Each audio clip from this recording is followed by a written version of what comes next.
നിങ്ങൾ ഈ പോസ്റ്റ് കണ്ടോ? എംഎസ്എഫിന്റെ നേതാവ് നജാഫ് മാത്രമല്ല ഒരുപാട് പേര് ഈ ഒരു ബീഫ് ഫെസ്റ്റിന് എഗെയിൻസ്റ്റ് സംസാരിച്ചിട്ടുണ്ടായിരുന്നു.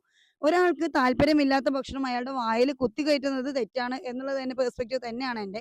പക്ഷേ ബീഫ് ഫെസ്റ്റ് നടത്തുന്നതിന്റെ കോണ്ടെക്സ്റ്റ് തന്നെ മിസ്ലീഡ് ചെയ്തുകൊണ്ടാണ് ഇങ്ങനെ എഗെയിൻസ്റ്റ് സംസാരിക്കുന്നത്. അതായത് താല്പര്യമില്ലാത്ത ഭക്ഷണം കൊടുക്കുന്നത് എത്രമാത്രം തെറ്റാണോ അതേപോലെ തന്നെയാണ് ഒരാൾ കഴിക്കാൻ ഇഷ്ടപ്പെടുന്ന ഭക്ഷണം വിലക്കുന്നതും. അനുവദനീയമായത് എന്തും കഴിക്കാനുള്ള സ്വാതന്ത്ര്യം നമ്മുടെ ഇന്ത്യ മഹാരാജ്യത്ത് ഉണ്ടാവുമ്പോൾ ബീഫിന് അഗെയിൻസ്റ്റ് മാത്രം ഇത്തരത്തിലുള്ള കാര്യങ്ങൾ പോർട്രേറ്റ് ചെയ്ത് വരുമ്പം ഞങ്ങൾ ബീഫ് വെച്ച് വിളമ്പും, നിങ്ങൾ താല്പര്യമുള്ളവർ കഴിച്ചോളൂ എന്നാണ് അവർ പറഞ്ഞിരിക്കുന്ന കോണ്ടെക്സ്റ്റ് എന്ന് പറയുന്നത്. നിങ്ങൾക്കൊരു കാര്യം അറിയോ?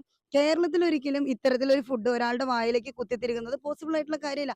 ഇനി അങ്ങനെ ഒരാൾ ചെയ്തെങ്കിൽ തന്നെ അതിന് അഗെയിൻസ്റ്റ് പ്രതിഷേധിക്കുന്നതും ആദ്യം ഈ പറയുന്ന എസ് എഫ് ഐക്കാരൊക്കെ തന്നെ ആയിരിക്കും. പക്ഷേ നിങ്ങൾ ഒരു കാര്യം മനസ്സിലാക്കാനുണ്ട്.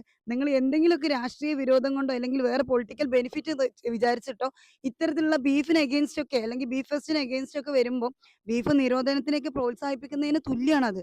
അത്തരത്തിൽ അതൊക്കെ നിരോധിച്ചു കഴിഞ്ഞാൽ എന്നെ പോലുള്ള പാവങ്ങളൊക്കെ എന്ത് ചെയ്യും ഗൈസ്? നമുക്ക് ബീഫ് ഇല്ലാത്ത ജീവിതം ആലോചിക്കാൻ പോലും പറ്റൂല. പിന്നെ വേറൊരു കാര്യം എന്താ വെച്ചാൽ എൻ്റെ ഉമ്മ ചിക്കൻ കറി പോലും കൂട്ടൂല. എൻ്റെ ഉമ്മക്ക് ബീഫ് മാത്രമാണ് ആകെ ഉള്ള ഒരു നോൺ വെജ് ആഹാരം. നശിപ്പിക്കരുത് പ്ലീസ്, ദയവ് ചെയ്തിട്ട്.